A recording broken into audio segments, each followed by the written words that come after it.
You kept pushing on, but then you went too far. When your ship has sailed and all your dreams are lost, everything is wrong, you feel like it's your fault. Just remember, I will be there for you, baby. Remember, there's nothing out there to get you, don't forget it. When life throws lemons, just call me. Just call me. Just call me.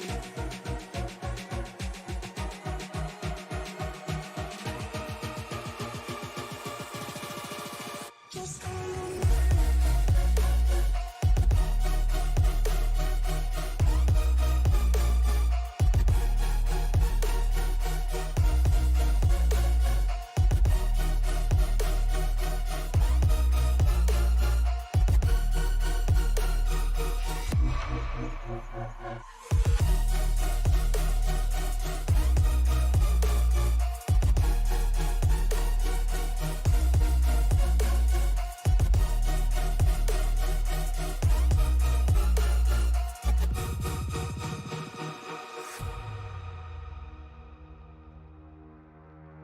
You're stronger now than you ever been. You gotta leave now, it's time to catch the wind. You will climb up high and look through the clouds, and when you're feeling low, I know you'll bounce back. Oh, and just remember, I will be there for you, baby. Remember, there's nothing out there to get you, don't forget it. When life throws lemons, just call me. Just call me. Just call me.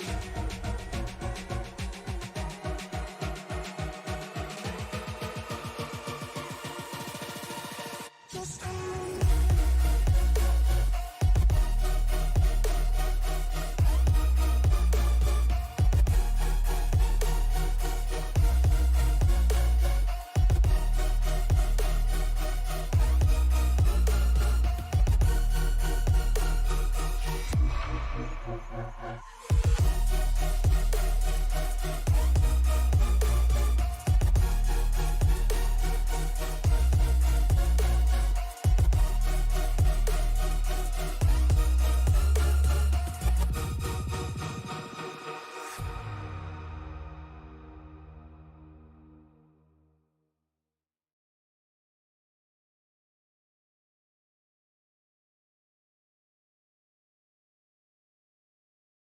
Ricmotech, high-performance sim racing equipment.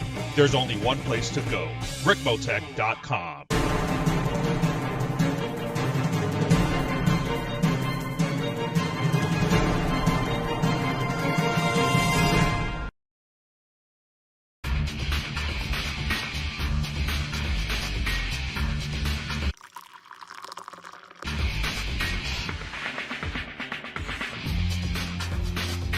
Extreme scoring to do the work for you.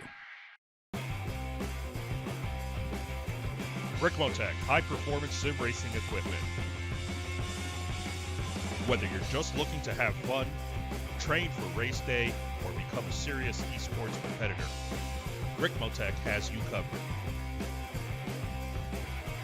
Hundreds of name brand parts. Support from experts that love sim racing. Trusted by the pros. There's only one place to go, Ricmotech.com.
From Daytona International Speedway, the Ricmotech Extreme Scoring Cup Series is ready to go road racing here in the Sunshine State. Good evening, everyone, and welcome to the World Center of Racing. While the Philadelphia Phillies take on the San Diego Padres in the NLCS, Ricmotech Extreme Scoring Cup Series Season 14 playoffs have gotten even tighter as we're in the round of 8 with Bryce Senesac leading the way with GT Hawkins, DJ Weeks, John Sterling, Alan Hilton, Michael Thwaites, Jeremy Clifton, and Brandon Shirley all looking to punch their tickets to that championship round of 4 coming up after next week at Charlotte. I'm Dave Regal alongside my good friend Tony Trapasso here in the broadcast booth, and we'll be with you every step of the way, from the green flag to the checkered flag on Sim Racing Media. And Tony, as I mentioned, we are here in the round of 8 at Daytona International Speedway. And, you know, a lot of times when we think Daytona, we think restrictor plates, we think pack racing, and we think that sometimes it's kind of a wild card, especially if you're not strong on those intermediate tracks. But road racing can be just as much of a wild card, if not more, especially if we have a road course whisperer in our midst tonight.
Absolutely. And, you know, Daytona International Speedway, as we are floating high atop Daytona right now, it's a beautiful track, so as it is, with, of course, beautiful lake right here in the middle. Now it just disappeared. There we go.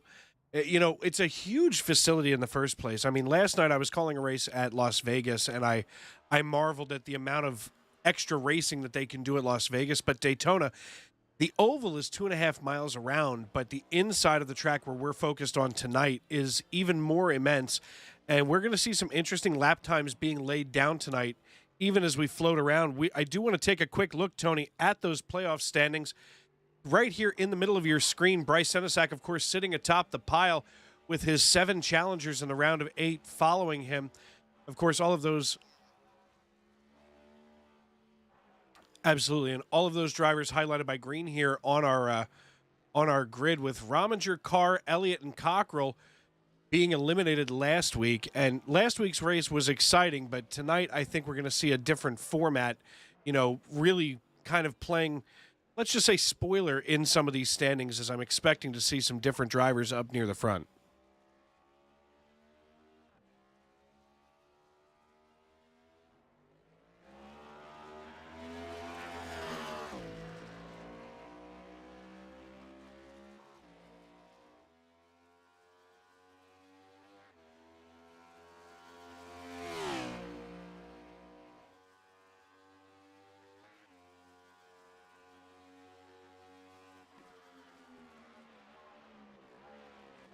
Anything is possible here in Volusia County. I mean, you know, on the asphalt, it's quite an interesting layout. And speaking of interesting layouts, we're going to take a look at that here in our race information. You can see here just exactly how they cut the Super Speedway apart and add this big Y here in what would usually be NASCAR Turn 1. They basically eliminate it and then add that bus stop on the backstretch before the entrance to Turn 3, kind of like Charlotte Motor Speedway's Roval, and then a chicane here coming out of Turn 4. Well, fine. Then Charlotte did it kind of like here. But, you know, right now, outdoor ambient air temperature, 74 degrees, very comfortable for the fans in the stands, just 52% humidity. That wind would be a factor if we were on Super Speedway track tonight. However, track temperature right now, 91 degrees, so it's definitely going to be a little slick for these road tires.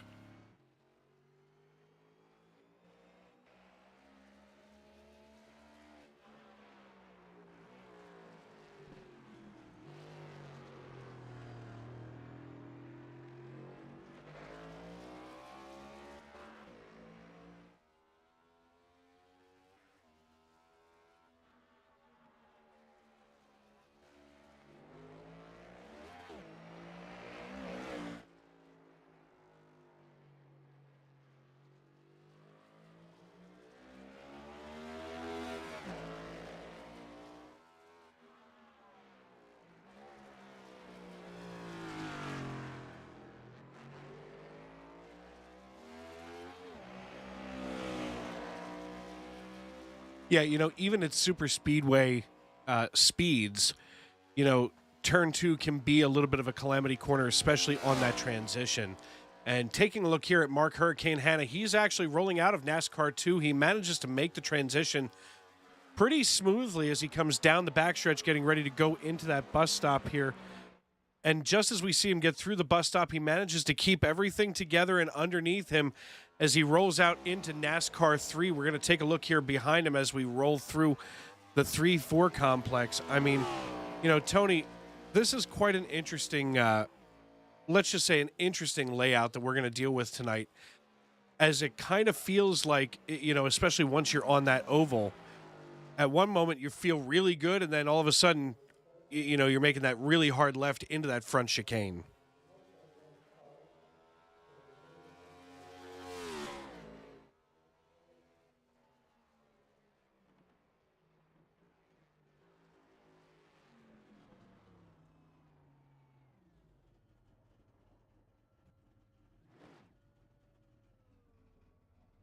Absolutely, and we just, you make a very good point as far as trying to get your speed under control. And speaking of getting it under control, Mark Hurricane Hanna just spins it around, getting ready to come through International. And just as he comes down through there past the exit to pit road, so to speak, he's going to pull it over and end that qualifying attempt after posting sixth fastest. Bryce Senesac here, he goes right to the pole, the 23-year-old out of Fort Wayne, Indiana.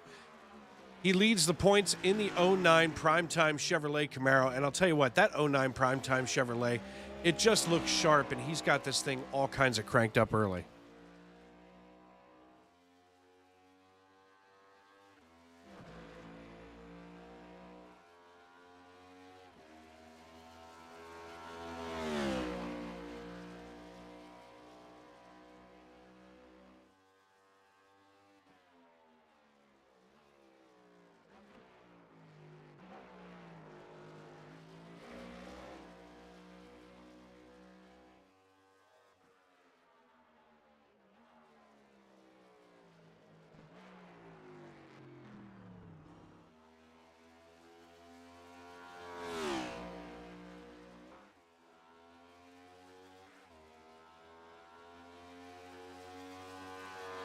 Mocksville, North Carolina native gets himself up 10th fastest so far, Tony.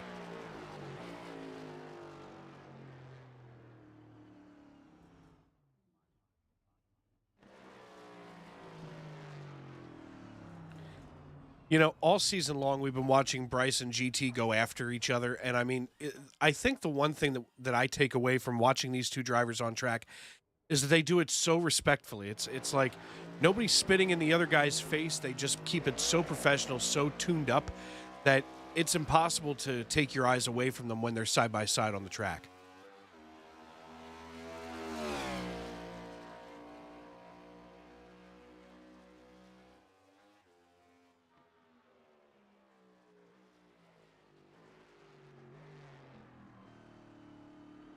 Yeah, it's funny when you think that a 23-year-old is an OG, but he absolutely keeps himself composed and under control out here on the racetrack. Michael Thwaites now finishes his second flyer here, and he will remain P5. Oh, never mind. He just got bumped down by David Clayman. And speaking of David Clayman from Fort Bliss, Texas, here in his number 15 Scum Chevrolet Camaro, his mother Monica over here in our live chat. We do got to get a hold of James at some point and find out what's going on with her hoodie, as it seems like she had reached out a couple of times, Tony. However, we do want to keep her in our prayers, as it seems like she'll be going for open heart surgery on November 10th, Tony.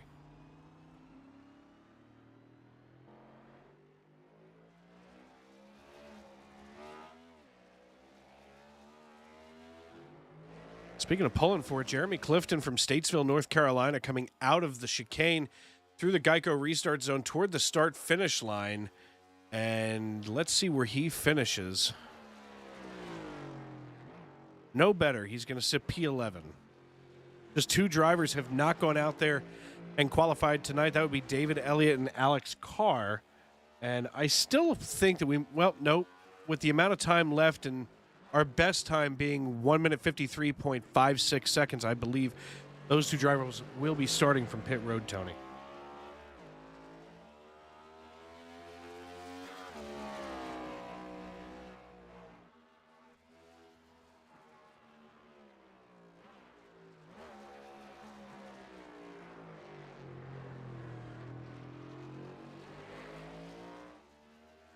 Turn one sketchy when everybody knows that we're going left at 200 miles an hour. To do it on a road course and be ready to take it through the infield is even sketchier. Is that a word, sketchier? If it's not, it is now.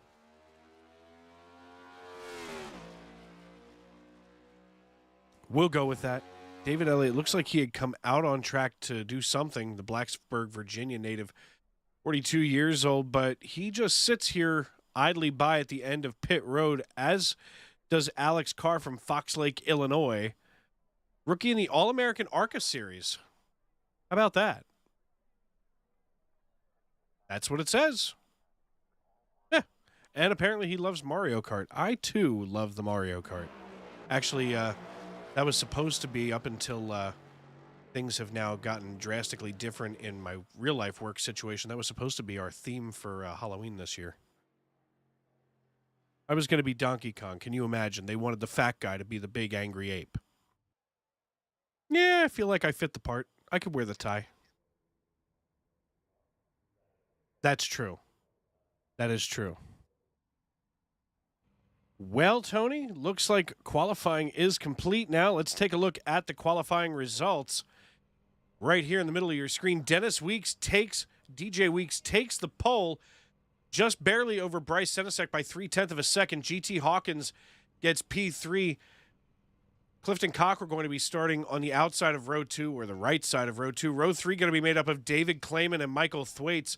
Rich Reimuller in the number 91 machine going to be starting in 7th position. Brandon Shirley in 8th. John Sterling and Wes Gant going to round out the top 10 for qualifying.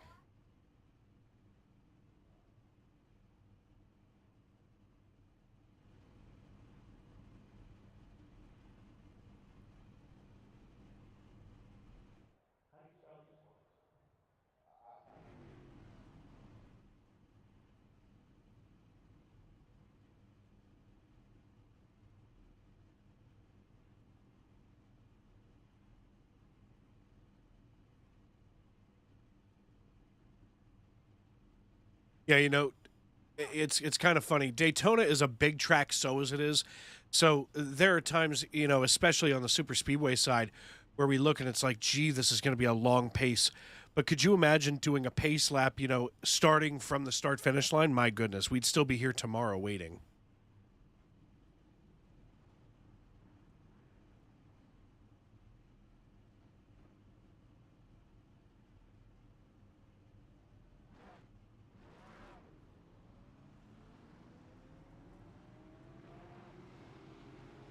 Yeah, I guess they wanted to stay with an obvious road course car as we take a look at DJ Weeks and Bryce Senesek. Senesek goes single file behind Weeks as they get themselves all squared up. You know, I see so many times guys try to be side by side through the bus stop as they're on that pace lap, and it a lot of times, I would say more often than not, does not end well for somebody at some point coming through the bus stop or a chicane on a pace lap.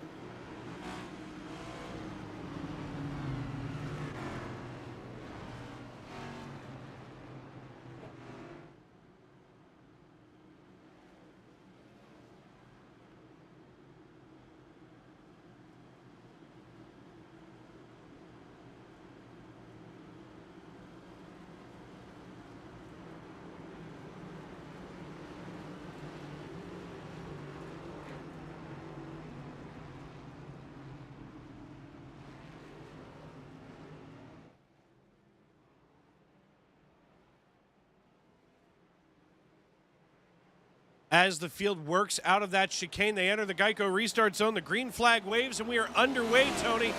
Just as they go ahead and peel down to turn 1. This is always a dangerous kind of calamity corner as everybody trying to find some real estate and get through as we are 3 wide.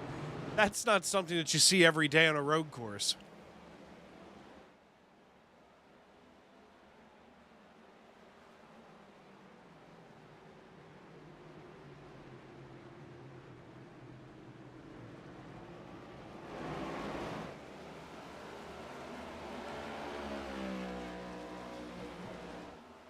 Definitely something. All of a sudden, DJ Weeks has suddenly found that extra gear as he has now taken off and put himself about a second ahead of Bryce Senesac already, as everybody behind DJ still fighting for real estate here on the track. It's a three-way battle for second position as Rich Reimuller has already had an incident. We're going to run this back and take a look.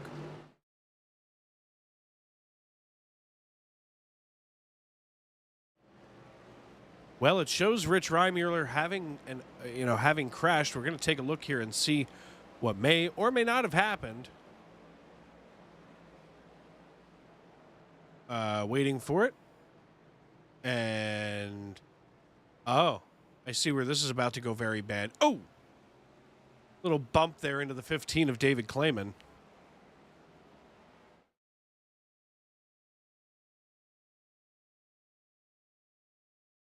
They absolutely do. And Tony, I do apologize. It seems like your mic wasn't turned on. There we go. My mic wasn't turned on? No, I got it. It's fixed now. That means we just did it. Yeah. Well, yeah, with a friend like you, I don't need a proctologist. That's, well, listen. Funny story. I went to the doctor the other day for a prostate exam, and the doctor asked me if I would examine his prostate afterward, which is strange because I was at the chiropractor. Well, I told you about the last one I had, right? No, we don't want to go there. Oh! Oh! Oh! DJ Weeks gives it all DJ away. Weeks just gave it all up. My God.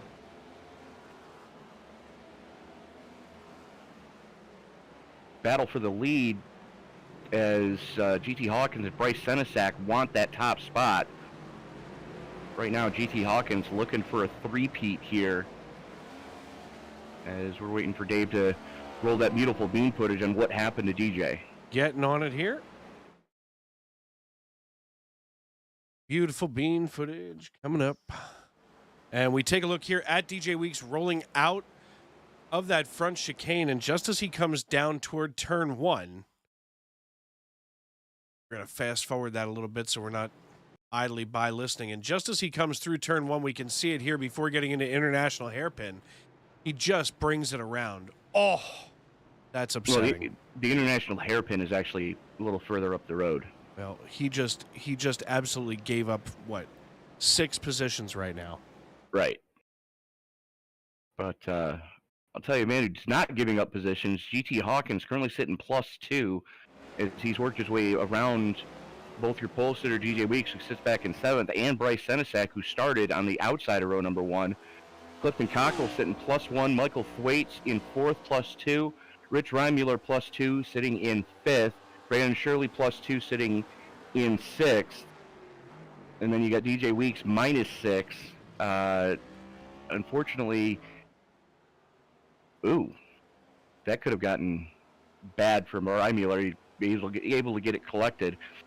As bad as DJ's having it, not the biggest mover in the wrong direction yet. That unfortunately belongs to David Clayman in the 15 after getting punted in the second half of the infield.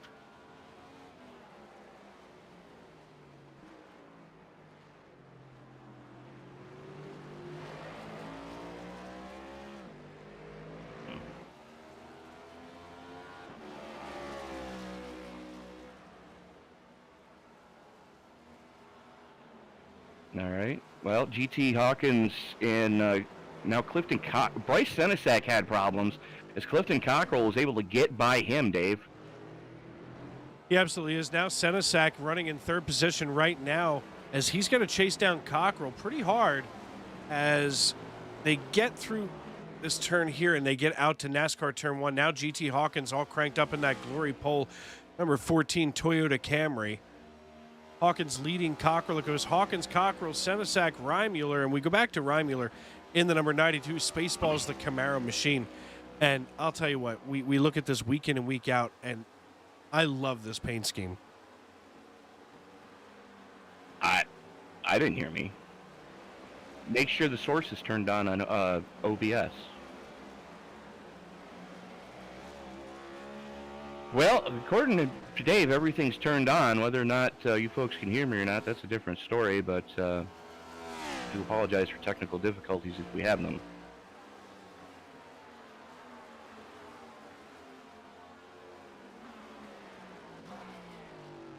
Oh, there it is. We're good, Dave.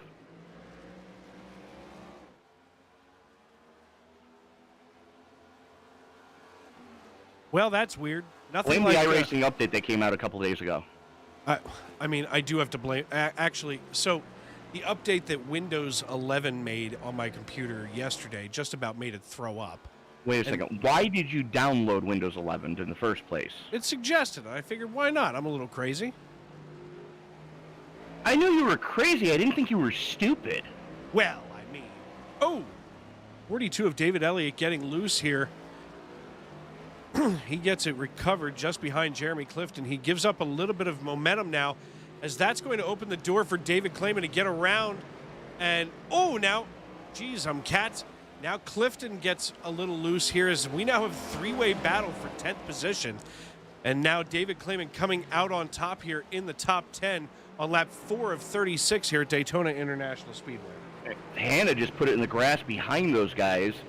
That was a wild ride for the 45 Napa Auto Parts Chevy. But Clayman, good recovery drive for him, as he was running dead stone last at one point, steadily climbing his way back up through the field. I dare say it's safe to say that David Clayman has some road course prowess.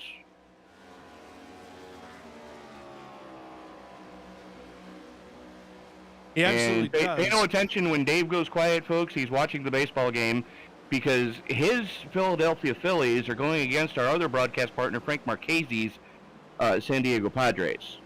Yeah, you say Frank Marchese's San Diego Padres. Actually, I was writing to Monica Clayman in our YouTube live chat. Oh my gosh, it is. Never mind. Sorry.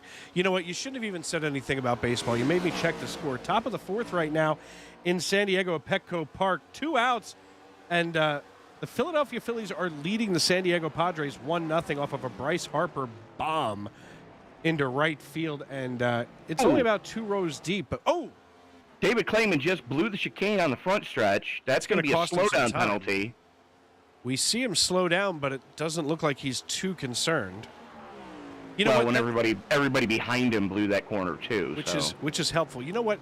I like it when a driver has that let's just say that confidence, where it's, hey, listen, I might have done this, but I'm not going to come off pace. I'm not going to change what I'm doing. I'm just going to get back on my horse and ride. Get your rhythm back. Absolutely. Nice tidy line for the International Horseshoe for both him and David Elliott. I'll tell you what, these drivers all week long have been practicing, and I mean, we are in a fixed setup, so it's not like anybody has an advantage. This is all about driver skill, and I'm taking a look here at David Clayman. Of course, his mother Monica keeping us honest here on Sim Racing Media, and she's kind of like our little groupie. She hangs out every week, watches her son here on the racetrack, and we thank the entire family for their service. But David Clayman now trying to regain some of the spots that he lost, as he had qualified 5th and now running in 9th. But he seems pretty comfortable right now, just ahead of David Elliott and Alan Hilton, as he is chasing down John Sterling. And the Sterling, Virginia native, Tony, get ready and grab the phone in case you have a stroke, is driving the number 3 Dodge SRT Ford Mustang. I have to say it very slowly because I'm afraid I'm going to throw up. I smell burnt toast. I smell burnt toast again, and I can't feel my left arm. Yeah, I'm not joking, people. I do have a heart condition, and this one is hard. I seriously feel like I'm having a hematoma right now. Well, right now, John Sterling up a position right now. David Elliott has now crashed. Let's take a look and see what happened.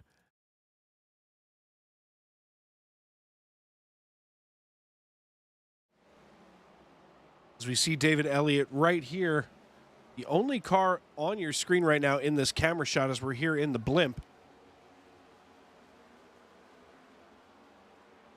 They roll onto the backstretch through the bus stop, out of 4 through the chicane, and he just totally noses into the wall. Yeah. That's too much rear brake bias. That's exactly what that was. I'll tell you what else it is. It's too much wall in the grill. I don't think you need to do that. He didn't hit that too hard. I mean, you can barely see any body damage on that primetime number 43. Well, 42. that is true. We're going to take a look a little bit closer here. Is Tony, you're not wrong. I mean, it still looks like a fairly clean car. As he is now trying to get himself back up to where he was, now trailing 9 seconds behind Mark Hanna, who is now crashed. We'll take a look here. Looks like he may have just gone off track, or maybe went off track when he was trying to recover. DJ Weeks on his recovery drive right now is harassing Rich Reimuller. Reimuller sitting +3, DJ Weeks -4. That's your battle for 4th and 5th. And it looks like DJ Weeks had a slowdown penalty coming through the bus stop on the backstretch. And there's Mark Hanna doing what a hurricane does, rotating. Well, actually, not really doing what a hurricane does. More of it's a whole thing. But anyway, rotating clockwise there. But he gets it back underway. That's a typhoon. I was trying not to say typhoon for some reason. Went to college with a girl we used to call Typhoid Mary. A typhoid is different than typhoon, I think. I could be wrong, but I'm not sure. David Clayman crashing. My goodness. Well, folks, I seem to be getting my replay skills tightened up tonight. And we're going to take a look here. That front stretch chicane that's catching everybody. Oh, he rolled it. We're looking at it again. Yeah. I think we need to go on board with DJ, or with David. Hopefully you folks haven't had dinner tonight. Yeah, that'll make you nauseous if you're in VR. Oh. And then greenhouse first into the safer barriers. Now Alex Carr also having an issue. Folks, there's a lot of replay action tonight, and he just completely blew that front chicane.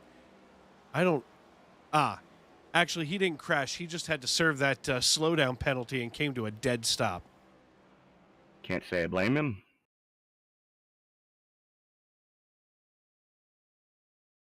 He had to get that car stopped and that penalty released before he got to the start-finish line.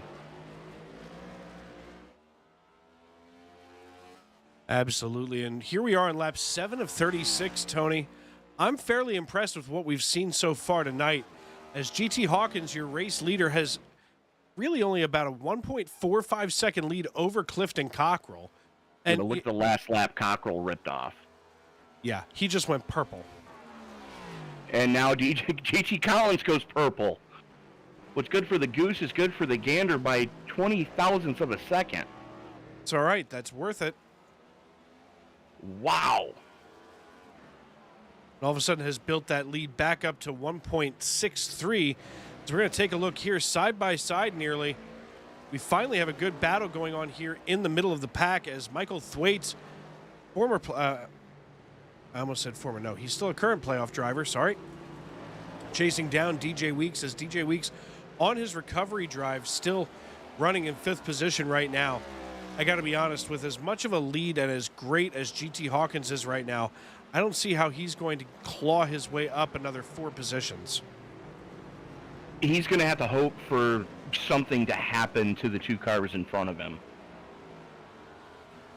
Actually, he's going to have to hope for problems for everybody in front of him to be able to get up there. Because so far, you know, touch wood, everybody in the top 5.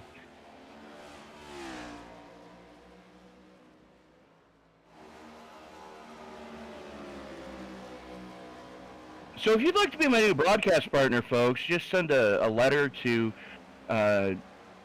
Dave is the southbound end of a northbound horse at ESBN Towers, Syracuse, New York, P.O. Box 0U812. That's funny. The zip code at the Syracuse Towers for Sim Racing Media is the same zip code that we have here in Conshohocken, Pennsylvania. No, that's the P.O. Box. Oh. We're going to take a look here at Jeremy Clifton in the 1 car. Jeremy Clifton just went all the way off track here. My goodness. It actually started quite a ways before the replay viewer decided to take a look at it. Comes off a pit road. And it's the International Horseshoe all wrong. Yeah, There's no explanation there other than I missed. Cold tires. That's cold tires, my friend. It most definitely is. So we get back here live. I'm just glad they got rid of the sausage curbs coming off of pit road. Yeah, those were ugly. Those sucked. Because, I mean, you're trying to hustle the car to get back up to speed, get a little bit of heat in them, and you put one wheel just a millimeter wrong coming off of pit road. And I mean, you've got the wall there to begin with, so you're flirting with the wall, and then they put these sausage curbs, so if you miss by a millimeter, you're done. Thankfully, they got rid of those. Taking a look right now at Brandon Shirley and John Sterling. As we take a look from the blimp cam, they're going out to NASCAR 1. As Brandon Shirley just got a heck of a run over top of Sterling. They were just about 0.3 of a second close together. And now all of a sudden, half a second as they haul it down onto the backstretch. Shirley with a full head of steam getting ready to go into the bus stop. Let's see if he can do this right without wrecking. Because I'll tell you what, if it was me, I'd be standing on my brake praying. Well, you can see just how hard these guys are trying to get these cars woed down, especially coming into that kink on the front stretch. You watch the rear brake rotors on some of these cars. Oh, by the end of the night, these things are going to be darn near liquefied, as John Sterling just got an easy pass around. Slowdown penalty for Shirley. He took too much of the bus stop. Too much. Just a bit outside. It sure is. Speaking of which, makes the catch. As GT Hawkins here with a 1.58 second lead over Clifton Cockrell. Bryce Senesac running in P3. Rich Reimuller and Dennis Weeks round out your top 5. Tony, what do you say we step aside and pay some bills tonight? Absolutely. We'll be back right after this.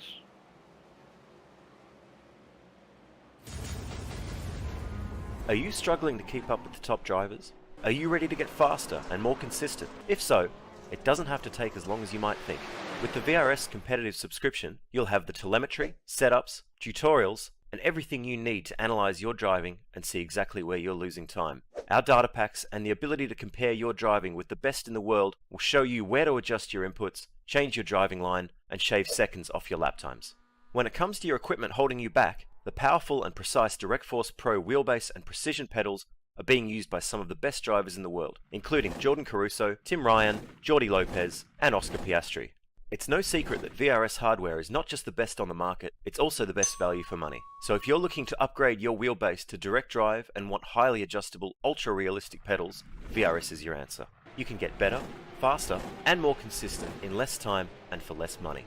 You owe it to yourself to find out why so many people are switching to VRS. Just go to the URL or the button below and learn why the best use VRS.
To win in sim racing, you have to know when to send it. So pay attention. This means it's time for everyone to send it. This flag means someone sent it too hard, and now we all have to slow down. This means someone sent it so hard, we all have to go back to the pits and wait for the track to be cleared. And we don't get to send it again until we see this flag. This flag means you haven't been sending it hard enough, and now need to get out of the way. When you see this flag, it's your last chance to send it. And when you see this flag, if you sent it the best, you get to do this. And remember, if you're gonna send it the best with VRS.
And we are back for the race number 1 of the round of 8 for the Ricmotech Extreme Scoring Cup Series. Tony Paso, Dave Regal up in the booth. We thank you so much for making us a part of your Tuesday evening.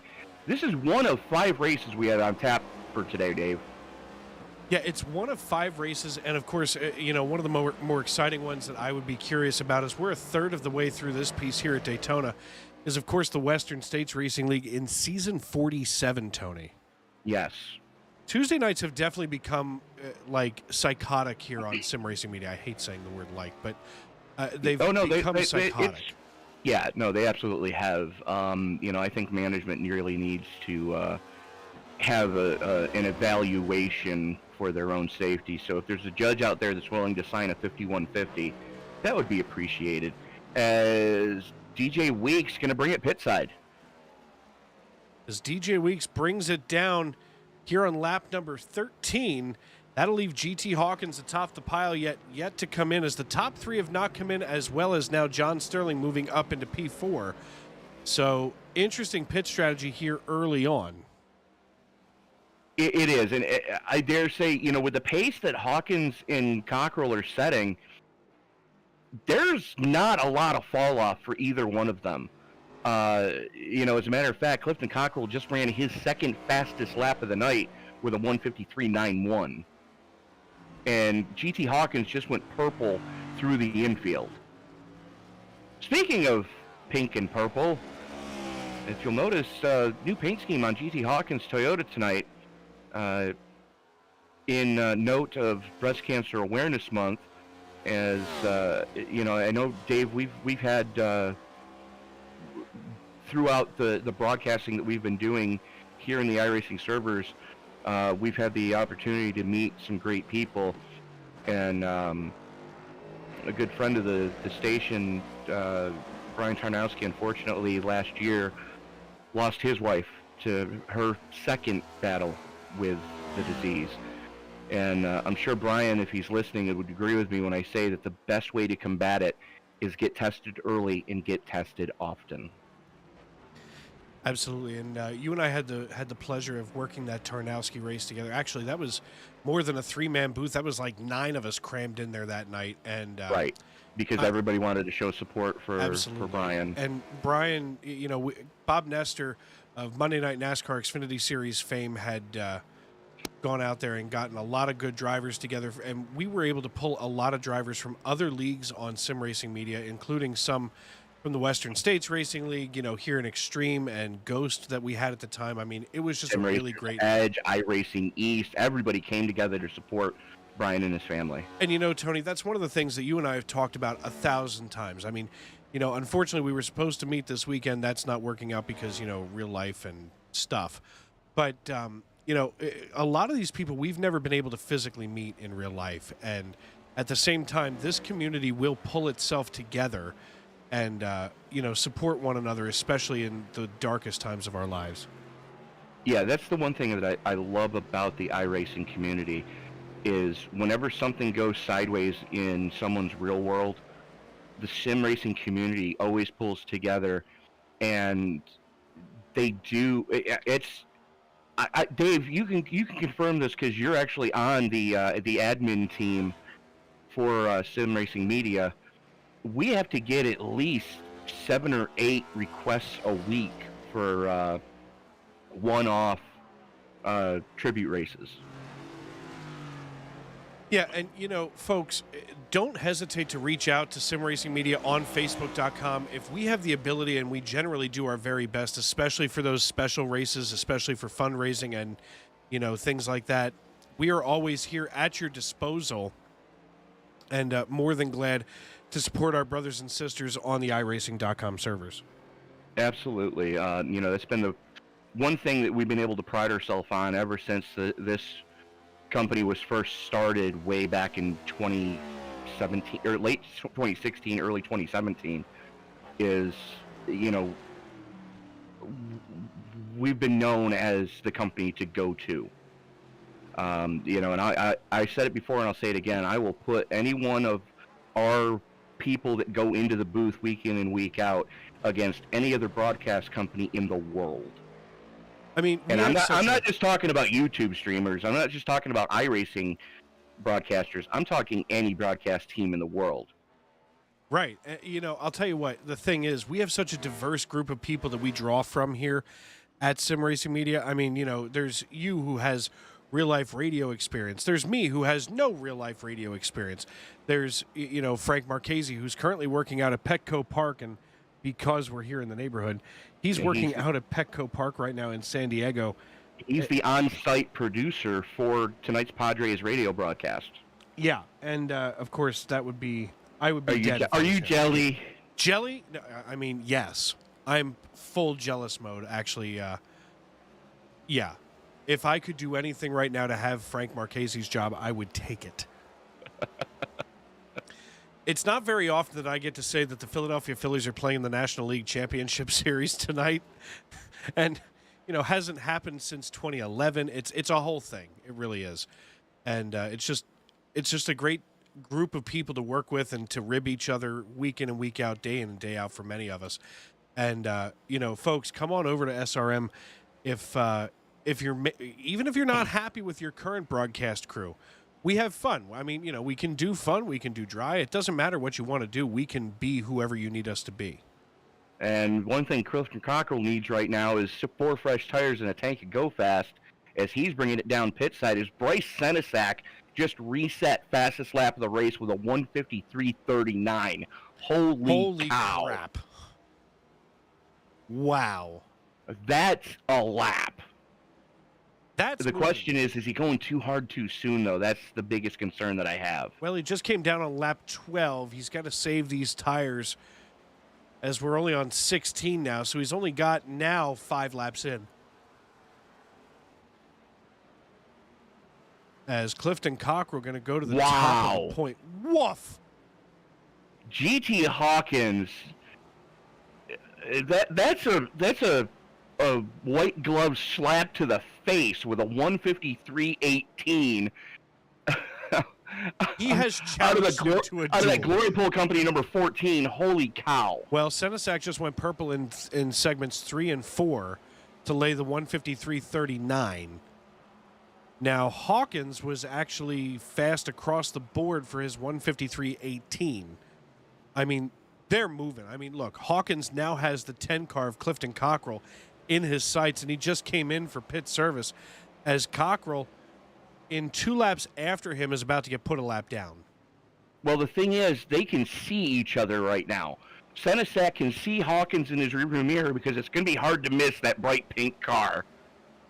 Clifton Cockrell right there in front of GT Hawkins is Brandon Shirley, not having the run that he was hoping for, but all things considered, he's your biggest mover right now at +5. Now drops to +4 and moves David Elliott in the 42 up to your biggest mover at +5.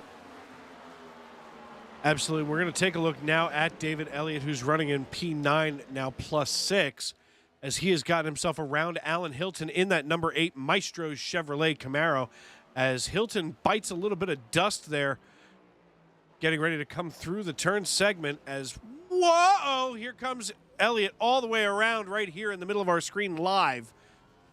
And that will allow Alan Hilton to go back up here into 9th position and put David Elliott just inside the top 10.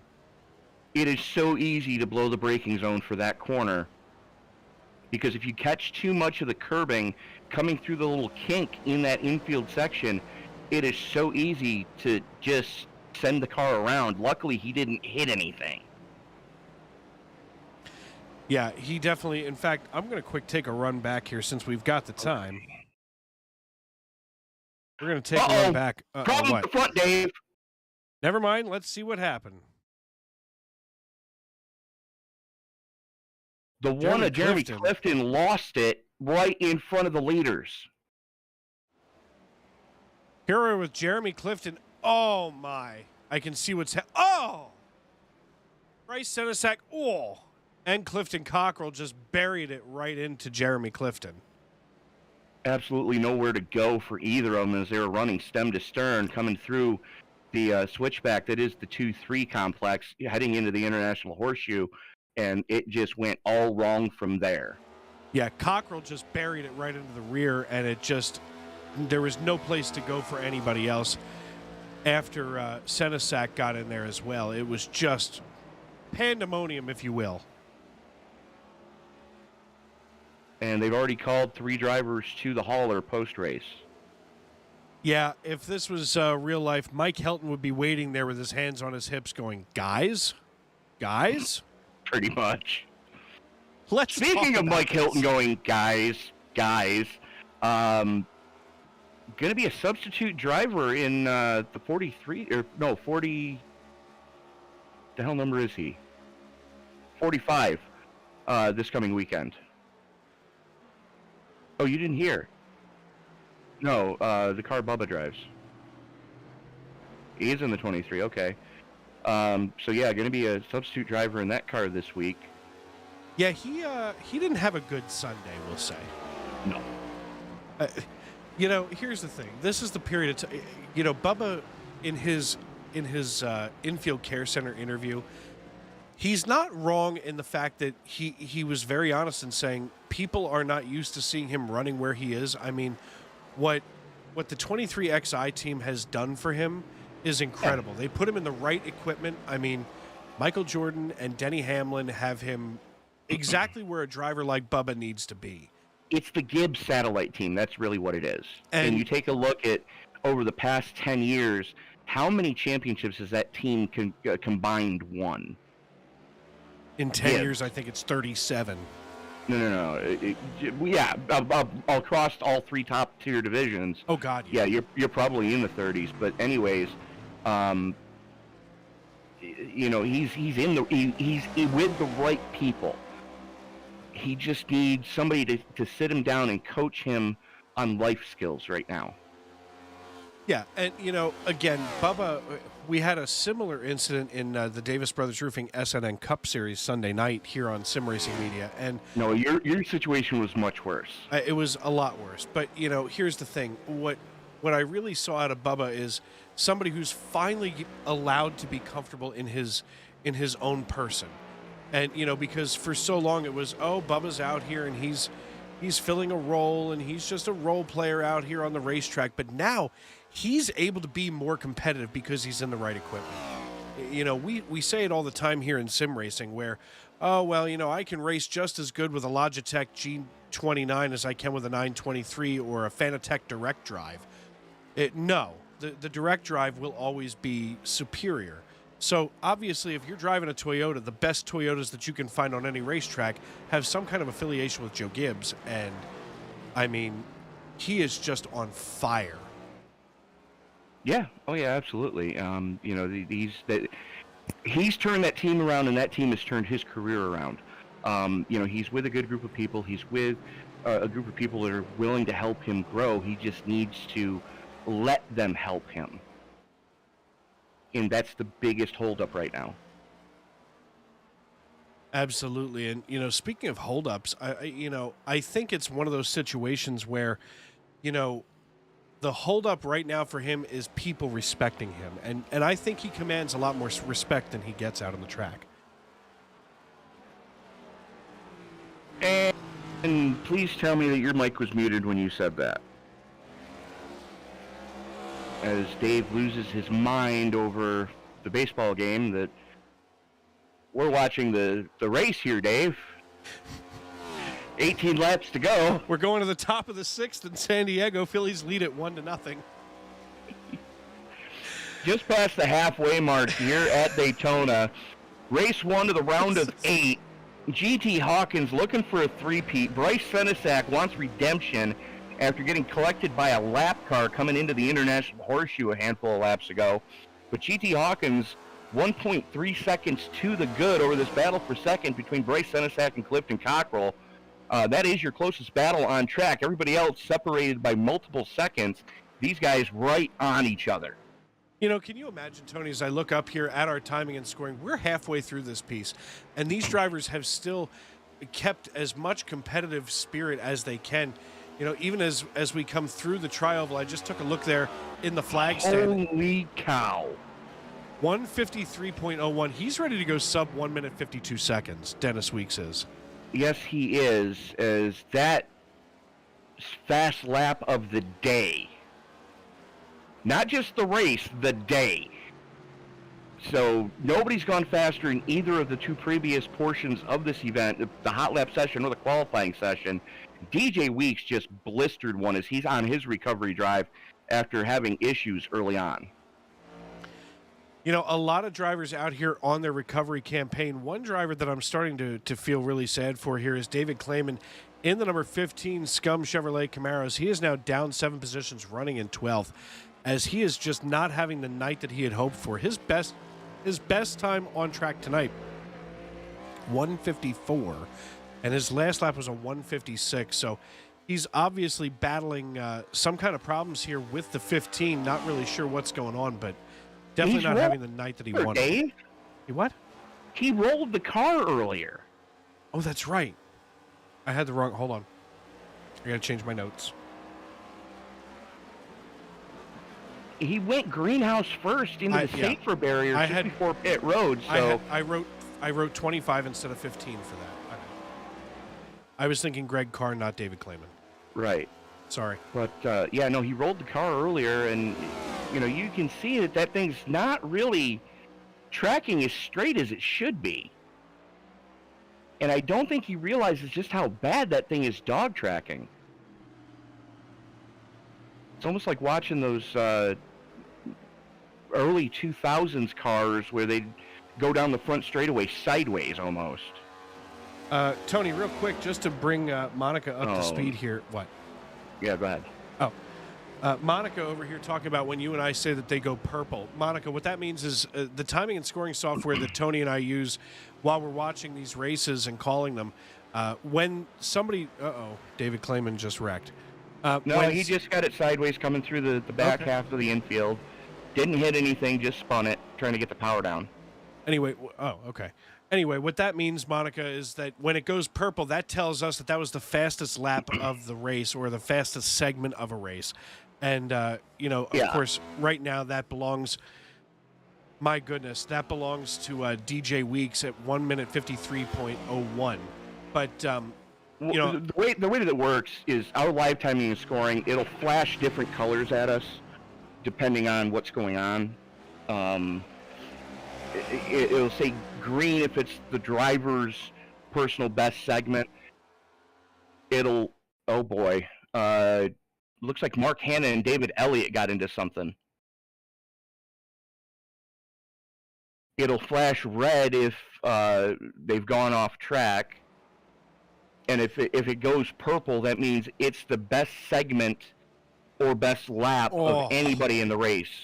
So Mark Hanna just spun it around, not too bad, all by his lonesome here, getting ready. Somehow, no. My goodness, and he is just doing donuts there. Hold on, I'll get to Alex Carr in a second as he gets back underway. Well, David Elliott cut a piece of something. we're going to go over here to David Elliott now. As David Elliott here in the 42 following Alan Hilton into the bus stop, just gets it wrong coming into the bus stop. Oh! And once you get on top of those yellow turtles there, it's all over until you can get yourself settled down. And now Alex Carr and David Elliott again. Guess we're going to have a little bit of a replay montage here, as now we're going to see Alex Carr in the 26. And just takes a little wide. By a little wide, I mean, wow, just barely missed the end of that barrier. As you do. As you do. Trying to get caught up here, folks, on all that has gone on. David Elliott, again, having himself an issue as he's now trying to recover where he was. Probably driving a little out of frustration, and that frustration gets the best of him, and he brings the rear end around again. Tony, I believe that earlier you were talking about brake bias. Why don't you talk about what brake bias can do for these cars, you know, especially on a road course? Well, you don't really think about it too much in your passenger car unless you're building a hot rod. But generally, you have more braking in the front wheels than the back wheels. That's why if you go to change your brakes or have your brakes changed, if you ever look, the front rotor is bigger than the rear rotor, or drum if you have drums on the back. But regardless, the front of the car normally does more braking. But these drivers in the car have a dial that they can twist, and it changes which end of the car gets more braking pressure. If you dial it more to the front, it's a safer ride where you're more likely to plow the front end and it'll tighten the car up. Whereas if you dial it more to the rear, think of it as grabbing, like if you have an e-brake handle in your car, in the winter time in an empty parking lot. I'm not saying I've ever done this, and I'm not saying it's really fun to do, but going about maybe 5 to 10 miles an hour, start to turn the wheel, maybe if your hand's at the very top of the wheel, turn it to about 10:30, 11 o'clock, and rip that e-brake with your finger on the button, and then release it real quick. And that's really what dialing the rear brake bias does, is it'll help loosen the car up a little bit to have it start that rotation. You know, there used to be different tools in the toolbox with the solid rear axle cars of how we can get these cars to rotate better through the corners. Unfortunately, with independent rear suspension that these cars have on them now with the next gens, 2 of those tools are gone. And you really have to figure out more ways to get that car to start its rotation to get around the corner, because let's face it, it's a 3,650-pound car that you're trying to make do things that it was never really intended to do. Yeah, and you know, the thing is, here at a road course, I guess in my opinion, I would want a lot more toward the rear. At least I like a long braking distance, so as it is. You know, for a lot of these drivers, this is a lot of cat and mouse with your chassis setup. It is, and it unfortunately, that's one of only 2 things that you can change in these cars. Or sorry, 3 things you can change. You can change your brake bias to fit your driving style. You can change the steering ratio in the car, and then you can change where the steering wheel is clocked. Everybody's got a red line. And Dave, if we can go onto somebody's GoPro on their helmet.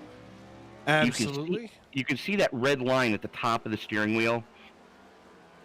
One of the things they let you do, and it can be helpful on oval tracks, is you can clock that red line. That's the 3rd adjustment that you can make to make yourself more comfortable in these cars.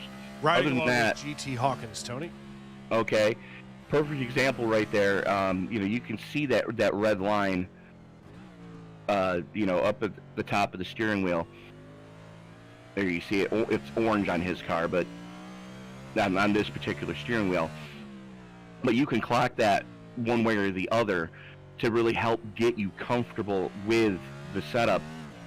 And it can make the difference night and day with the steering ratio, the brake bias, the steering wheel offset, you can really wake up a fixed setup car.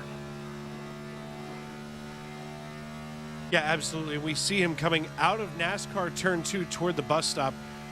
Once we see him geared down, we're going to see this a little bit more dramatically as he's going to get it all the way down into third gear, now second. I don't think we're going to see him bite first as he's going to rip out of the bus stop into NASCAR 3. There it is. Already up into fourth gear, climbing through the rev range. And, the sequential shifters that these guys are running now, instead of the old H pattern, you really have to change your driving style to the way that you drove the old Gen 6 cars, or even the Xfinity and the current Xfinity and current trucks. They drive so differently than these next gen cars. We got it's an all carbon fiber body. It's independent front and rear suspension, and it's a sequential shifter. So, those are the three things that, unless you've done a ton of GT3 driving, you're not used to this car. And the guys that do have the endurance pedigree, one of the guys that I wish would have stayed here till this car came out, every year you heard that Jimmy Johnson was running the Rolex 24 at Daytona. And he would have been a perfect example to see just what this car could do. Multi-time champion.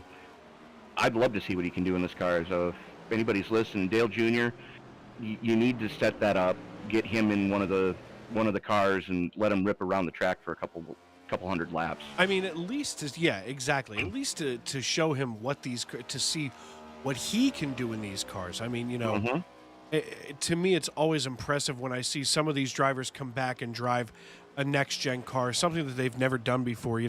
I would love to see Dale Jr. just give it, when they were originally piloting these cars and getting ready for the clash at the Coliseum, Dale Jr. was taking this thing around North Wilkesboro. This thing... No. It wasn't North Wilkesboro. No, I'm sorry. It was... it was the Madhouse. South Carolina. Yes, in South Carolina. Yeah. Oh, my Bowman gosh. Gray. There we go, Bowman Gray. They call it the Madhouse for a reason, because it's a high school running track. Yeah, and this car has no was. business being on that particular track, but I'll tell you what, he was able to get a lot of useful data out of that from that test. He and Tony both wheeled that car that day. As we're checking in with Clifton Cockrell, bringing it pit side. So that's going to let GT Hawkins have a little bit of breathing room, as now the gap is... Oh, no. Am I seeing that gap right? Which gap? The gap from GT Hawkins to Rich Reimuller, who just took over second. I'm going to take a look at that now. Yep, you're seeing that correctly. GT Hawkins has a 15-second. Let's just go ahead and pull up the battle box, as you do. You can see that right there, second from the bottom, GT Hawkins and Rich Reimuller. 15 seconds separating first from second position right now. That is, that's impressive, as Bryce Senesac and Clifton Cockrell go door to door. Cockrell just down pit side. Bryce Senesac had been down a couple laps, or the lap prior. So those two guys coming out almost dead even with each other. Senesac has the advantage because he has some heat in those tires on that 09 Prime Time Chevy. And you can see the talent level right here as I just pulled it up here in the battle box in the lower right-hand corner of your screen. GT Hawkins with a 4.9 safety rating, but a 2.4 I rating, with Rich Reimuller at a 2,000. So skill-wise, these drivers very close together. Safety-wise, maybe not, as Reimuller, here he is not eligible for the playoffs, which he should be in the playoffs if he would have run the full season. But Reimuller still desperately trying to get up there to Hawkins, but Tony, I just don't think that that's going to be a happening thing anytime soon. Something is going to have to go horribly wrong for the 14 team for any of these guys to really have a shot at it, as GT Hawkins brings it pit side for what should be his money stop here with 10 to go.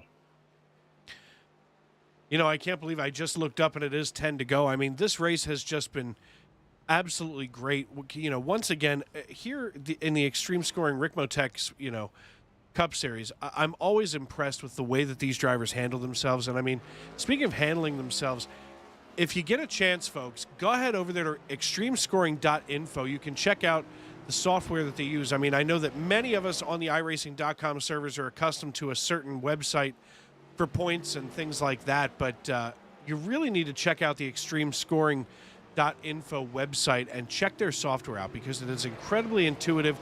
The user interface is extremely easy, and it gives your website or your Facebook page a really sharp look for graphically, as you do here online. I mean, just a great website. Check that out. As Tony, I know you and I have both been on that other website hundreds of thousands of times, checking points and playoff standings.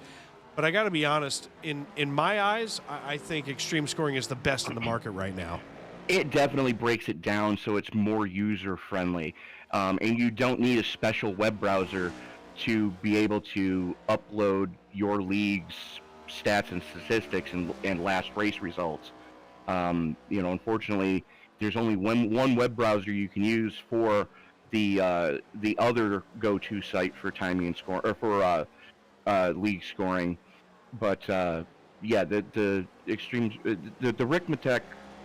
the Extreme Scoring website is one of the best in the business. But Dave, while we're getting ready to turn this one down, would you say we step away and pay a couple bills? Sounds like a plan to me, Tony. I'm Dave Regal. He's Tony Trapasso. You're watching the Ricmotech Extreme Scoring Cup Series live on Sim Racing Media. We'll be right back after this. Are you struggling for consistency in your sim racing? Does your iRating look like a roller coaster? If so, we have good news for you. The way to get more consistent is to first understand what you're doing differently than the professionals. And VRS is the answer. With our competitive subscription, you will have the telemetry, setups, tutorials, and everything else you need to fully analyze your driving. Our data packs and the ability to compare your driving with the best in the world will show you exactly where to adjust your inputs, change your driving line, and shave seconds off of your lap times. And our powerful and precise Direct Force Pro wheelbase and precision pedals are being used by some of the world's best drivers, including Peter Berryman, John Robertson, Brandon Trano, and IndyCar World Champion Alex Palou. All these champions agree that VRS hardware is not just the best on the market, it's also priced well below the competition. So if you're looking to upgrade to direct drive and the best pedals in sim racing, VRS is your answer. If you want to get better, get faster, and make it happen sooner rather than later, you owe it to yourself to find out why so many people are switching to VRS. You'll be so glad that you did. Visit www.virtualracingschool.com and learn why the best use VRS.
Are you new to sim racing, or maybe a veteran struggling to reach the next level? Have you ever wondered how the aliens reach impressive lap times that seem impossible to achieve? If so, you're not alone. Most drivers reach a certain level and get stuck. But getting faster on track is easier than you think. VRS coaches are some of the best sim racers in the world and offer one-on-one driver skills training at affordable rates to help new drivers learn the basics and help experienced drivers break through to the next level. Are you ready to get faster and get off the iRating roller coaster? If so, VRS one-on-one personal training is for you. If you've invested in your equipment, it might be time to invest in yourself. Just go to virtualracingschool.com and sign up for a 30, 60 or 90-minute session with one of our world-class coaches, and you'll learn exactly what to do for faster lap times and more podiums.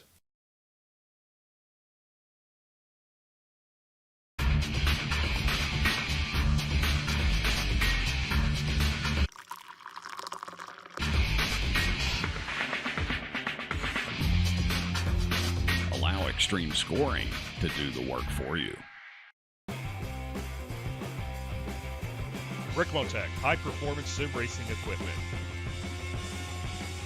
Whether you're just looking to have fun, train for race day, or become a serious eSports competitor, Ricmotech has you covered. Hundreds of name brand parts. Support from experts that love sim racing. Trusted by the pros. There's only one place to go, Ricmotech.com.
Welcome back to Daytona International Speedway. 7 to go here in the Ricmotech Cup Series, round of 8. First race tonight as Rich Reimuller, your new race leader, is now coming in. Tony and I were just talking off air during the commercial break that we thought maybe he was going to turn this into a one-stop race, but it looks like he is going to cede the lead back to GT Hawkins, who is now going to pass him in about the next 4 seconds here.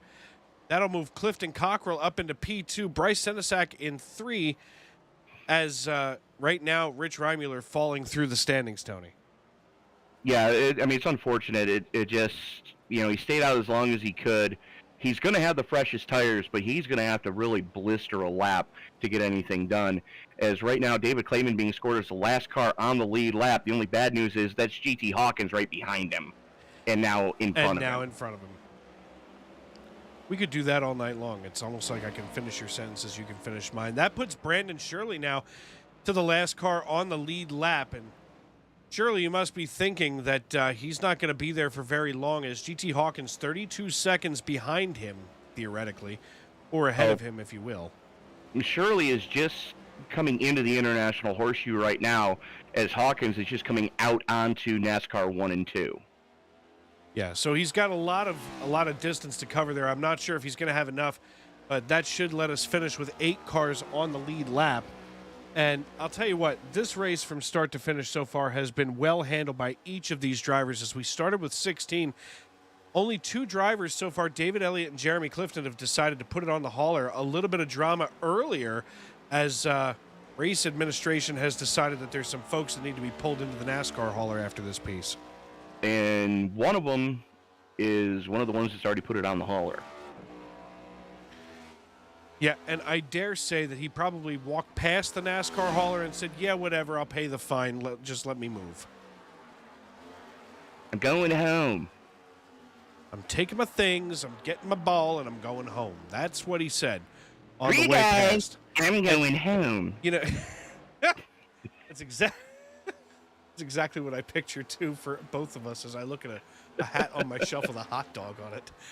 Well, I got told that when I go to my treatments on Tuesdays and Thursdays, I put my hood over my head to kind of block the light so I can take a nap. And all you see is the tip of my nose sticking out through the hoodie. So they've jokingly started calling me Kenny at dialysis. That's fair. Ooh, Clifton Cockrell now having to work around David Clayman. Clayman not trying to make it easy, as he's probably a little frustrated for being a lap down now. But a big night tonight here on Sim Racing Media as we're in the middle of a quadruple header. And, quintuple header, sorry. As, Sim Racing Media, it seems like Tuesday night is the night that everybody decided that that's when they wanted to be broadcast, and we have done our very best to make sure that everything is covered. Of course, here we are at 10:06 p.m. Eastern on the, out here, and the Western States Racing League should just be getting underway with Mike Demoni out there. And also a big night for sports across the board as, baseball is in its playoffs. And right now, the Philadelphia Phillies lead the San Diego Padres in the middle of the seventh inning now, getting ready to go to the bottom 2-0 out in San Diego. Of course, hockey is back, basketball is back, and football is in full swing. Tony, if you're a sports nut like myself, you're just this side of having a full-on seizure. Too many words in that statement, Dave. How is that too many words? That's exciting. No. Too many words in that statement. You're a nut. Bing. Done. Well, that's fair. Bing That's bong, fair. come at me.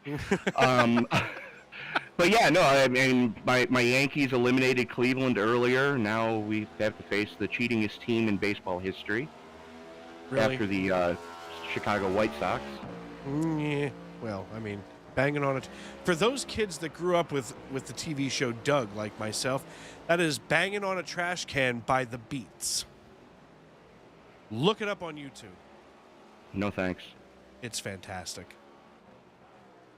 4 laps to go, though, Tony, and these 36 laps have been laid down in short order. As Mark Hurricane Hanna gets it wrong again, we're going to roll it back to him.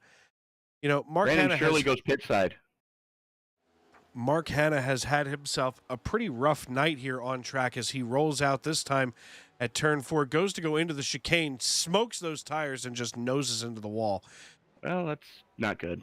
Luckily, luckily he's got sponsorship from Napa where you can get all the parts to replace that car with. Yeah, I've heard Napa's good for auto parts. And body panels.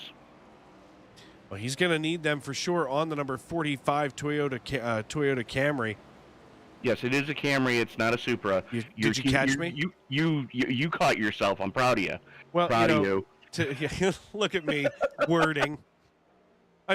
Listen, the only thing I can say is that on a Monday night, there I am calling an Xfinity series, and I say Toyota Supra about oh my gosh, P.T. Hawkins just spun himself out right here, and Clifton Cockrell just blew the doors off of him with 4 laps to go. I think my ears are bleeding. Anybody else having that problem right now? I'm sorry. I got very excited, but there I am casually watching GT Hawkins laying laps down, and all kind of hell just broke loose. We're going to run this back right now live. I can't hear you. Wait, what? My ears are ringing. What? Yes. There's GT Hawkins getting... I hate you. GT Hawkins getting it all wrong here and falling all the way back to 4th position. That opens the door now for Clifton Cockrell to make a statement tonight here in the round of 8. 5 seconds to the good over Bryce Senesac. Wow. And look at the lap Cockrell just laid down. Yeah, Cockrell just said, fine, I'll go, as he is the first driver sub 152. And he didn't just go sub 153. 152.73. That is over a quarter of a second faster than anyone else has done it. Do you think Cockrell was a little excited as soon as he saw that door open with Hawkins and he said, screw it, I'm full send? That's what it looked like he did. My goodness. What a change in status tonight. That puts Clifton Cockrell atop the pile with Bryce Senesac and Rich Reimuller joining him on the podium if the race ended right now with 3 to go here at Daytona International Speedway. You're watching the Ricmotech Extreme Scoring Cup Series live on Sim Racing Media. I'm Dave Regal, having all kinds of heart palpitations here in the broadcast booth alongside Tony Trapasso, who is just here with the vaudeville hook ready to pull me off the microphone as soon as things get sideways. Oh, no, we're going to slap you with a fish. That's fine. Wes Gant and Alex Carr getting into some problems there. Going to run this on back here since we've got the time. As we see Wes Gant in the number 11 Valvoline Chevrolet Camaro, he comes into turn one and just brings it around.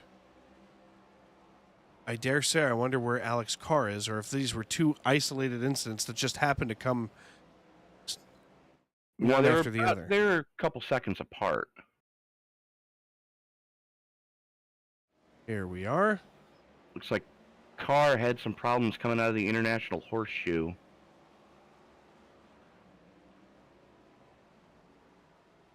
Oof. That's exactly where he didn't want to be. No.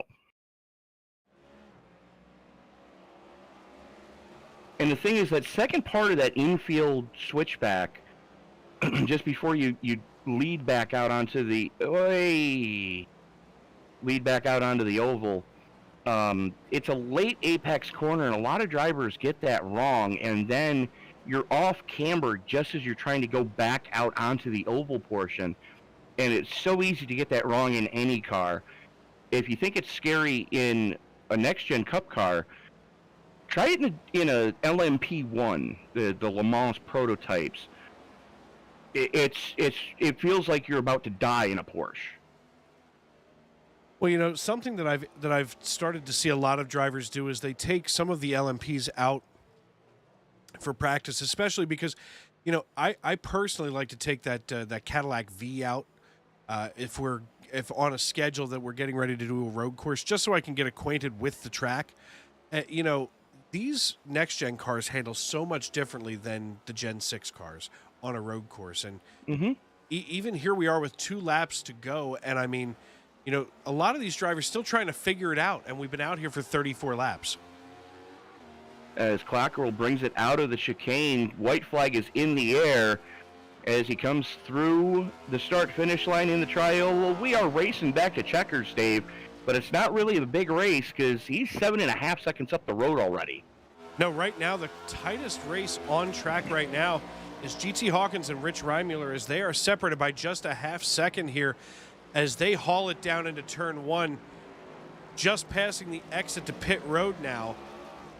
I'm curious whether or not GT woof. 152.43 for Hawkins as he's suddenly decided to turn it on. And Bryce Senesak's right there as well. This is quickly becoming a 3-car shootout for second. Yeah, I'm taking a look. We're watching these 3. We're going to switch right over to the blimp as Hawkins is trying to haul it in for Reimuller. We'll turn the battle box on here in the lower right-hand corner. Just a half second and now less between GT Hawkins and Rich Reimuller, as Reimuller holding on to third position right now for dear life. I dare say his knuckles are pasty white on the steering wheel. Yeah, probably, especially considering he knows who's behind him, and he knows that Hawkins is not a happy camper right now, mad at himself for throwing away what could have been 3 in a row. Absolutely. I mean, you know, GT Hawkins still in the playoff hunt, as we've seen tonight, and, you know, at this point, he thought that he could quick punch that ticket and get on to Phoenix without too much of a stress headache next week. But now things have gotten a little bit different as he's trying desperately to get into Cockrell's rear bumper, and I don't think that he's got the run here into turn 3. You mean Reimuller? Reimuller, sorry. He's in the slipstream right now. He's going to have to go full send. Here he comes out of 4.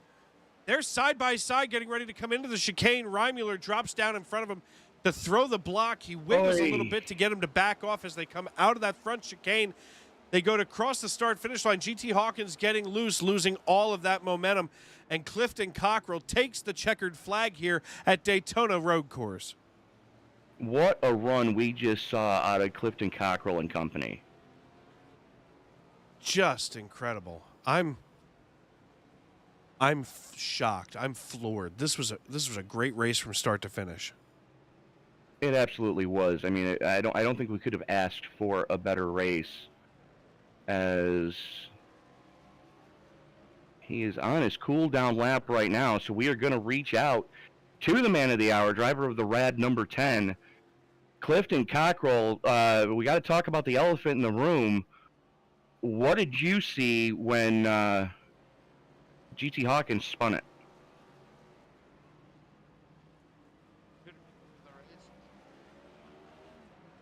Audio's all messed up.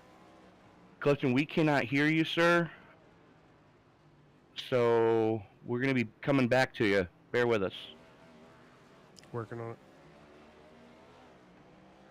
It's all right. But Try GT that. Hawkins, Clifton Cock. My things is working. There you go. We got you now. But Clifton, you kept the car clean. You kept it, pointed in the right direction. Didn't have too many oopses compared to the rest of the field.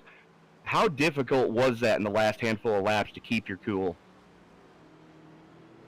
Well, thankfully the tires don't wear out too much like they used to, or else I'd have had a real handful. But it was fun. I mean, yeah, the tires were going away, but it was still drivable. And yeah, I mean, it's this track. It'll get you. It'll get you at any moment. And so you got to really watch what you're doing.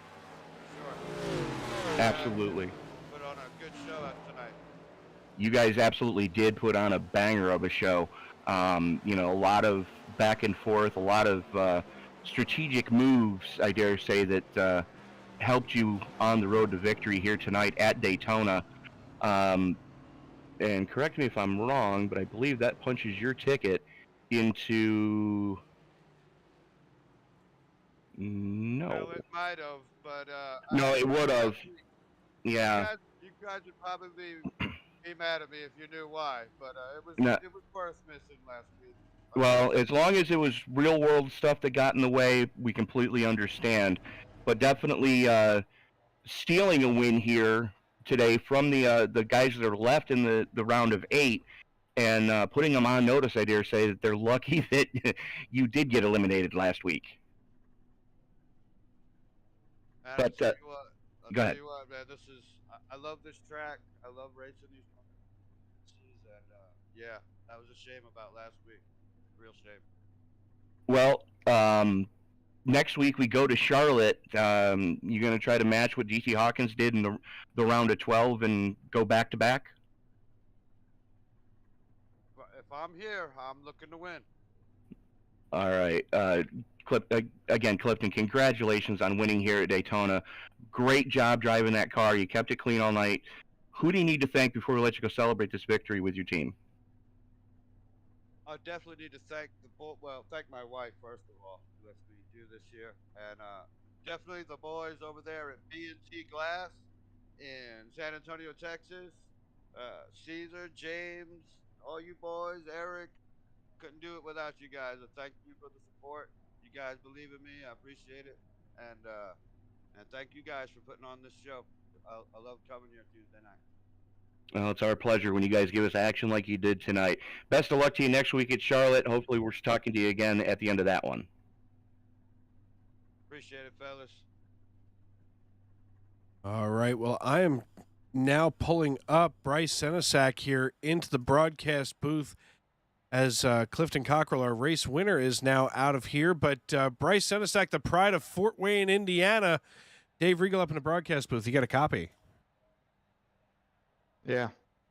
Hey, man, listen, good run tonight, strong run. I mean, you finished P2 on the podium, but, you're still in the hunt for the playoffs.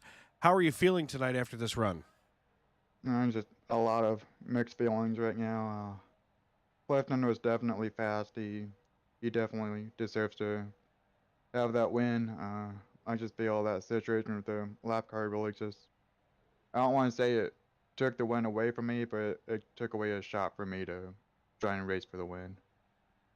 Well, I mean, that goes without saying. I mean, there's a million different variables that can happen in these races, and tonight you just happen to get caught by one of the bad variables. I mean, Daytona, whether you're on the road course or on the super speedway, is still a feather in your cap, when you finish P2. I mean, now next week, looking forward to getting back to oval racing. How are you feeling, or, what are your thoughts going into that? I kind of just need to have a run like tonight and like we've been having all season to guarantee us a shot at the Final Four to race for a championship. Second place, like you said, I mean, it's still good. That's just pretty much what I needed. I needed a good run tonight to just guarantee like some kind of safety going into next week's race. So hopefully we can just maintain what we've been doing all season, and then kind of just trying up my game here in Homestead and Phoenix, because GT is fast, and you're gonna have to really contend with him and outrun him really if you want to win this whole thing. Absolutely, man. And of course, that's what you're racing for next week and the following couple there. But before we cut you loose tonight, who do you need to thank for this run? I mean, just gotta thank everyone at Primetime Motorsports, Ed Morris, Senior, and Eddie Morris, all they do for the league, Ricmotech, you guys up in the booth do a great job, and yeah, I believe that's everyone. All right, brother. Well, listen, we will see you next week as we head to Charlotte Motor Speedway in the heart of NASCAR country. So congratulations on that P2 run tonight. We'll see you next week. Thank you. And Tony, I believe you should have the driver, the number 92, Spaceballs, the Camaro driver tonight. Well, it might not be Lord Helmet, but the next best thing, Rich Reimuller, congratulations on another podium. Really putting everybody on notice that they're lucky you didn't make the playoffs. Yeah, it was an alright day. I'm still mad at myself for spinning, because I would have passed Cinesac if I didn't do that. But there was no way I was going to catch GT with GT or Clifton with how far out they were in this whole race. But it was fun nonetheless. And then look who won the pony. As GT did have that issue coming through the bus stop, but you kept your wits about you. You had one of the fastest cars on track all night. Was there any point where you were considering making this a one-stop race, or at least attempting to make it a one-stop race? No, I knew that was too far gone. It was like 6 laps you would have had to save in order to manage a one-stop race. So I always had the idea, because tires meant absolutely nothing. They mean absolutely nothing in the next gen car on road courses. So it's kind of like put tires on it halfway through, fill it full of fuel, and then try and just gas and go with as little amount possible to make it to the end. And I think I jumped a couple people doing that, but I'm not entirely sure. I feel like I was like around 6th before the last pit stop. Well, next week we go into a completely different animal in the Charlotte Motor Speedway. Your thoughts going into the 1.5 miles next week? Should be a lot more fun than this.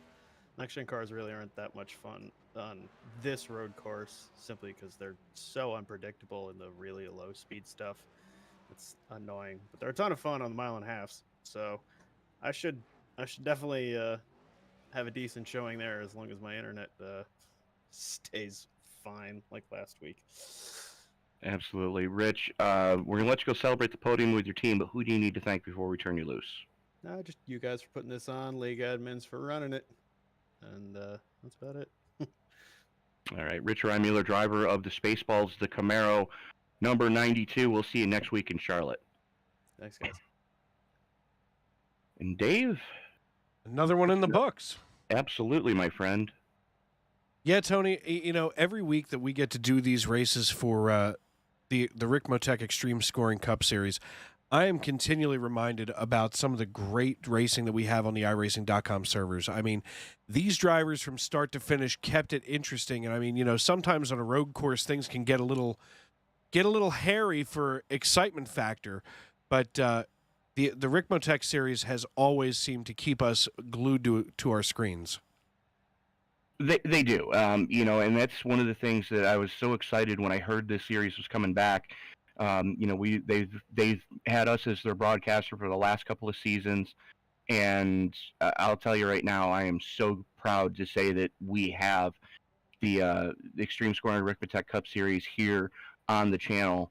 I mean, some of the best racing action that we get to broadcast week in and week out, and you and I have the privilege of being in the booth every week for it.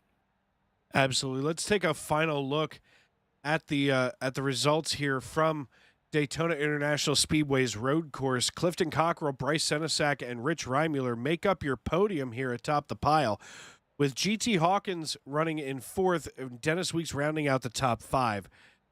DJ Weeks, of course, there in the number 97 Chevrolet Camaro. He was just ahead of Michael Thwaites in the number 12 Space Force Chevrolet Camaro. John Sterling finishes 7th. Brandon Shirley, David Clayman in the number 15 Scum Chevrolet, and Wes Gant round out the top 10. As I'm trying to get my live timing and scoring to work, bear with me here. Alan Hilton coming home in 11th. Greg Carr and Alex Carr, 12th and 13th, respectively. Mark Hanna, Knight, he just soon forget, coming home in 14th. David Elliott and Jeremy Clifton, the first two to put up on the haulers early in 15th and 16th. Well, Tony, I guess it's about that time that we hang up our microphones for the evening. Sounds like a game plan. I think I'm going to go tune into the stream that's going on for Western States and check in with Count the Money and see what's going on over there. But Dave, where I'll be. I know exactly where you'll be, glued to the TV, willing your team on to victory. But that is going to do it for us here tonight from Daytona. Be sure to join us next week from Charlotte for the cutoff race for the round of round of 8. But for Mr. Dave Regal, this is Tony Trapasso reminding you, ladies and gentlemen, that as you walk down the road of life this week, and until we all meet again, whatever you do, don't play in traffic. Good night, everybody. Ricmotech, high-performance sim racing equipment. There's only one place to go, ricmotech.com.